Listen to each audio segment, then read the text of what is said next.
I'm Alaina MacGregor. I'm the Chief Executive Officer of British Blind Sport, and I've been with the organisation for just under 14 years now, which is quite some time. Wow, brilliant. So, Alaina, we would like to understand from you what are the main barriers you feel blind people face in the sport industry? Well, there are some very known barriers. There is things such as the travel, the lack of adapted equipment, but and those things, there's cost as well. Many people who are blind or partially sighted are more likely to be unemployed, and therefore does sport become a priority when we're living in a cost of living crisis at the moment. So it's about making it accessible financially as well as adapted for people with sight loss.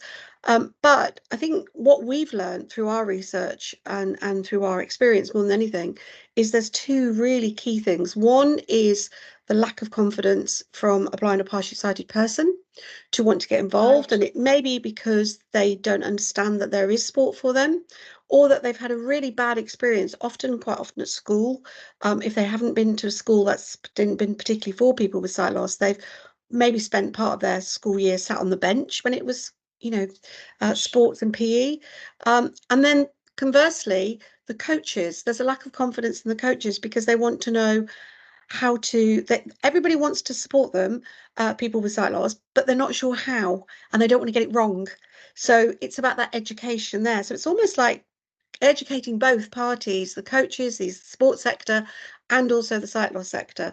But that lack of confidence across both, and then that lack of understanding, and people would say lack of education. It's not lack of education as such, it's a lack of knowledge as to how to adapt the sport, how to become welcoming, and then also encouraging people with sight loss to say this could be for you, and you could enjoy it. Thank you. As a CEO of the organization, what are some of the things that you have done to bridge the gap? And what are you particularly proud of? Well, I've been here 14 years, so there's quite a lot we've done, or at least I hope we have.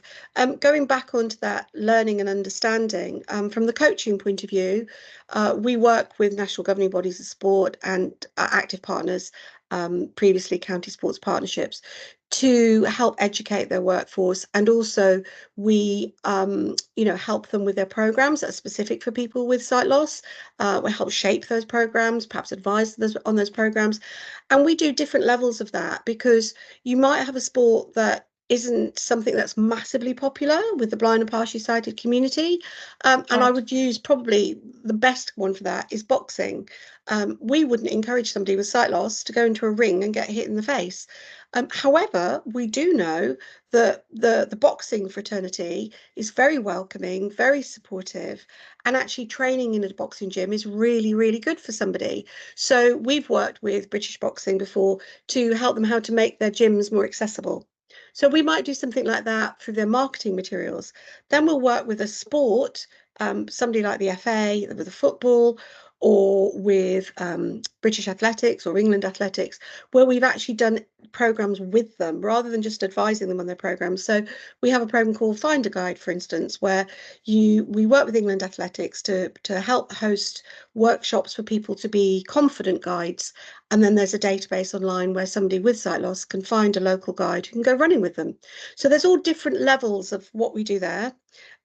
We offer something called a Have a Go Day program, where we enable blind and partially sighted people to come along locally and definitely have a local pathway, because we don't want somebody to come in, enjoy a sport, and then find out there's nothing in their area. So we work very hard to put on sports that we know are popular with the sight loss community, but also that we can offer to that community. And that goes back to that poor experience. So if somebody's had a really poor experience, there's nothing more embracing than saying, well, look, this event is specifically for you. Come and try one of maybe 4, 5, 6 sports for the day. And if there's something that you like, we can put you in the right direction for that. So there's two of the things we do. We do many, many things. We do a lot of research. We do a youth program. We do an early intervention program. We do so much. We have a membership. We run the classification program. We have the activity finder, which is an online service for people to find clubs. I think when you say what am I proudest of, um, I'm proud of all the work that British Blind Sport do. I've got a fantastic team of people around us.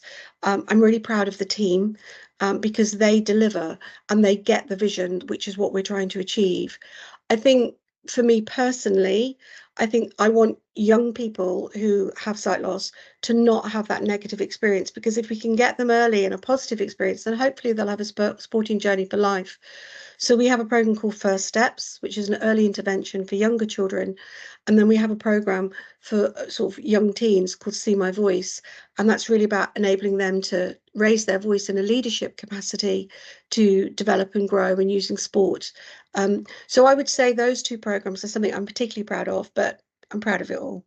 I'm like a mum. That is truly wonderful. I love all of my children. It's truly wonderful, all that you're doing. Thank you. What are some things clubs and team members can do to be a little more inclusive? Well, there's lots that they can do. We offer online learning courses, so you can definitely go onto a BBS course, out and find out, learn from the sight loss sector, work with your local sight loss association, say to them, how can we bring your members into us, but use British Blind Sport as that resource. Put your club, if you're confident you can help people with sight loss, put your club on our activity finder so that we can then direct people to your club. And be holistic. There's no point in having a single coach in a club who understands sight loss, who has been on a course, if the person on reception doesn't know how to help. And I don't want to go on, but there's something happened a long time ago. We'd done some coaching with archery clubs, and we were quite blasé about the fact that we taught all these coaches across the UK.